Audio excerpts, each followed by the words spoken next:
Buenas, ¿qué tal a todos? Os doy la bienvenida al primer capítulo de mi podcast, en el que vamos a tratar distintas cuestiones de psicología, temas que creo que nos van a interesar muchísimo a todos y cuestiones también un poco del día a día y más prácticas. Entonces hay un tema que está sonando muchísimo últimamente, que es el tema del apego y los estilos de apego. ¿Qué es el apego? Bueno, el apego lo tenemos que entender como un vínculo que existe entre una determinada persona. En principio se suele estudiar primero con niños, y su cuidador principal, que suele ser la madre, pero podría ser cualquier otra figura. Entonces es un vínculo, una relación que puede ser de distintos tipos y que puede ir enfocándose de una manera u otra. La idea del apego surgió en primer lugar con Bowlby, que era un famoso psicoanalista, que comenzó a hacer distinciones entre distintos tipos de apego. Pero realmente el tema del apego dio su boom o comenzó un poco con su popularidad con una serie de experimentos que llevó a cabo Ainsworth, que se conocían como la situación extraña, en los cuales consistía en que de alguna forma se introducía un niño en una habitación junto a su madre, su figura de cuidado principal, que podía ser su madre, su padre, pero generalmente era su madre, como hemos comentado antes, y iban realizando distintas situaciones en las cuales la madre salía de la habitación, incluso en ocasiones no solo la madre salía de la habitación y dejaba al niño o a la niña sola, sino que entraba algún extraño. Entonces, a raíz de cómo ese niño respondía ante las salidas de la madre, las entradas de nuevo de la madre, las entradas de un extraño, etcétera, se vieron que se estaba generando una serie de patrones, ¿no? Una serie de patrones de comportamiento de las reacciones del niño. Es decir, se llegó a una serie de bloques de apegos o de estilos de apegos que son más o menos los que conocemos hoy en día, que son principalmente un apego seguro, un apego inseguro evitativo y un apego inseguro ansioso o resiliente que llaman. Entonces, la diferencia entre estos tres tipos de apego, que vamos a entrar un poquito en profundidad con ellos, se traducen en una serie de comportamientos, en una serie también de manifestaciones biológicas, de incremento de tasa cardíaca, de niveles de cortisol, etcétera, ante salidas, entradas de la madre, salidas, entradas de la persona extraña. Básicamente, y sin entrar tampoco mucho en detalle, aquellos niños que tenían un estilo ansioso, inseguro ansioso, lo que ocurría es que cuando la madre salía de la habitación, les dejaba de alguna forma solos, se incrementaban muchísimo sus niveles de ansiedad, lloraban muchísimo y se producían unas situaciones, digamos, de rabia o de enfado bastante importantes. Y lo que es más, cuando volvía la madre, también se producía una respuesta de enfado hacia la madre junto con mucha ambivalencia. Es decir, estaban muy enfadados con la madre, se sentían muy abandonados, pero a la vez querían la cercanía, necesitaban, ¿no? como niños ansiosos, la presencia de su madre. El segundo tipo tenemos los evitativos, que lo que ocurría es que en principio no parecía importarles excesivamente que la madre se fuera, pero lo que es más importante todavía es que cuando la madre retornaba, volvía, después de haber salido de la habitación en el experimento, pues los niños prácticamente hacían caso omiso a la madre, ya que de alguna forma habían entendido que la madre no era un vínculo seguro, no era una base segura y por tanto no podía darles esa seguridad, con lo cual evitaban un poco la presencia de la madre y continuaban pues jugando, explorando el cuarto y no tenían demasiadas conductas de acercamiento a la madre. Y también otro punto interesante es que equiparaban la figura de la madre con la figura del extraño, es decir, si entraba un extraño lo trataban igual o prácticamente igual que la madre. Si el extraño les intentaba reconfortar, se sentían igual de reconfortados que si lo hiciera su madre. Y en último lugar, teníamos a los niños que tenían un apego o un estilo de apego que podríamos llamar seguro, ¿no? Ese estilo de apego seguro consistía en que cuando la madre salía de la habitación, les dejaba solos o cuando entraba un extraño, podían o no podían tener de alguna forma ansiedad. No era nada raro que la tuvieran, por ejemplo, ya que sentían que su base segura se marchaba, pero el punto más importante era que ante el retorno de la madre mostraban un acercamiento, digamos, bastante natural, bastante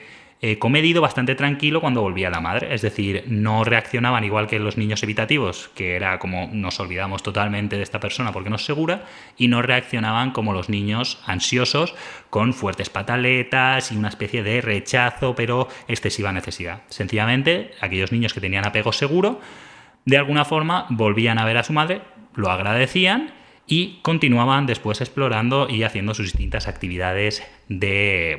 niño, sin apegarse excesivamente a esa figura y sin distanciarse excesivamente. Entonces, de alguna forma, estos son los 3 tipos de apego que se descubrieron con los experimentos de la situación extraña, la habitación extraña de Ainsworth. Ahora bien, se ha seguido desarrollando el tema y se ha llegado posteriormente a un nuevo estilo de apego, que sería el desorganizado. De alguna forma este estilo desorganizado sería menos frecuente y lo que conllevaría es pues una serie de conductas muy erráticas por parte de los niños, a veces mucho acercamiento, a veces mucha distancia, sin seguir ningún tipo de patrón, digamos, concreto, como los otros estilos sí que seguían. Y este estilo, suele venir generado por situaciones un poco más extremas por parte de los padres, en el sentido de traumas, abandonos, maltratos. Aún así, hoy nos centraremos en este primer capítulo sobre todo en los 3 estilos que hemos mencionado: el seguro, el evitativo inseguro y el ansioso inseguro. Porque son un poco los más comunes y los que en la práctica podemos observar más. Bien, el tema es que una vez sabemos todo esto, sabemos que ciertos niños reaccionan de manera diferente ante este tipo de situaciones y se generan una serie de patrones, tenemos que preguntarnos por qué algunos niños reaccionan de una manera y por qué otros niños reaccionan de otra, ¿no? Esto realmente se debe a la suma o la confluencia de 3 puntos, como sea la figura de cuidado, la madre, como sea el propio niño genéticamente hablando, todos los marcadores biológicos que tenga, niveles de hormonas, etcétera, y luego todo el tema del ambiente, como sea la situación donde se encuentra. Cualquiera de esos factores lo que puede hacer es que un niño tienda, ¿no?, a desarrollar un estilo más ansioso, tiende a desarrollar un estilo más seguro o más evitativo. Muchas veces muchos de estos factores no los podemos controlar, no podemos influir en ellos, y más a ciertas edades como es la infancia, que es donde se empiezan a desarrollar y se forman los estilos de apego. Entonces, a pesar de que pueda resultar muy interesante y muy educativo centrarnos en cómo se desarrollan los estilos de apego, yo creo que también resulta ilustrativo y también resulta bastante práctico centrarnos en por qué nos afectan estos estilos de apego cuando ya nos hemos desarrollado como adultos y qué podemos hacer al respecto. Entonces, llegados a este punto, que podríamos llamar la introducción, todo lo que hemos hecho, cabría preguntarnos por qué nos interesa todo esto, por qué nos interesa que un estilo de apego correspondiente a un niño ansioso sea de una determinada manera o no. Bueno, lo que las investigaciones psicológicas, científicas han ido averiguando es que los estilos de apego que construimos en nuestra infancia a raíz de este tipo de relaciones, con nuestras figuras principales, con nuestros cuidadores, se mantienen y se desarrollan posteriormente en el resto de nuestra vida en muchos ámbitos diferentes. Entonces, sí resulta interesante averiguar si un determinado niño muestra unos patrones de apego, por ejemplo, ansiosos, porque es bastante probable que a lo largo de su vida se desarrolle y tenga este tipo de patrones. Igual con el evitativo, igual con el seguro. De hecho, se estima que si no se da intervención sobre un estilo de apego, es decir, si por ejemplo no se hace terapia, si por ejemplo no se trabaja conscientemente por el individuo, los estilos de apego se mantienen alrededor del 72% iguales toda la vida, y en el 28% de los casos cambian. Que esto puede parecer, así a primera vista, ostras, una muy mala noticia para aquellas personas que digan, ostras, yo tengo un estilo de apego un poco ansioso que no me acaba de agradar, o un estilo de apego habitativo que tampoco me acaba de gustar, va a ser difícil cambiarlo. Sí y no. Es decir, por una parte, por supuesto, sí, son bastante estables y ahora veremos que se aplican en bastantes situaciones, pero si se trabaja sobre ellos, no puede haber, no tiene por qué haber un problema excesivo para poder modificarlos. Entonces, un punto importante que cabe recordarnos, ahora que ya sabemos de dónde vienen un poco los estilos de apego, que esos estilos de apego se mantienen, el punto sería conocer por qué se mantienen. De alguna forma, aquí es donde ya entran distintas teorías. A mí me gusta mucho especialmente una que habla en términos de la profecía autocumplida. Una profecía autocumplida, de alguna forma, es cuando nuestra forma de actuar o nuestros determinados pensamientos conllevan o son muchas veces una parte importante de que se acabe dando esta situación que nosotros tememos o que nosotros pensamos que puede pasar. Por ejemplo, y llevándolo un poco, poniendo algún ejemplo un poco práctico, porque si no suena un poco enrevesado, una persona que tenga estilo de apego, digamos, ansioso,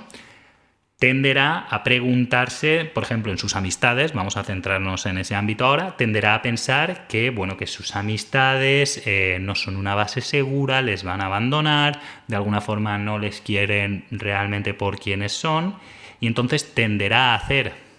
una serie de acciones que sin darse cuenta muchas veces confirmarán esta idea. Por ejemplo,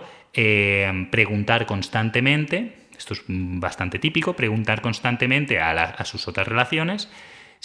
a sus amistades, si les pasa algo con ellos, a pesar de que no haya pasado nada en concreto, no haya ninguna actividad puntual, ni siquiera la otra persona tenga enfado. Esa repetición de, oye, ¿te pasa algo conmigo? Oye, te veo raro, lo que muchas veces puede acabar generando es que al final a la persona a la cual se le está preguntando todo el rato esto, acabe sintiéndose molesta ante todas estas preguntas y acabe alejándose de la persona ansiosa que le realiza todas estas preguntas. Entonces, de esta forma, un estilo de apego ansioso se acaba manteniendo a lo largo de los años, se acaba retroalimentando con una profecía autocumplida. Cuanto más nos dejamos llevar por nuestro pensamiento ansioso, más, digamos, preguntamos este tipo de cuestiones, lo cual puede hacer que la gente se aleje de nosotros y eso confirma lo que nuestro yo ansioso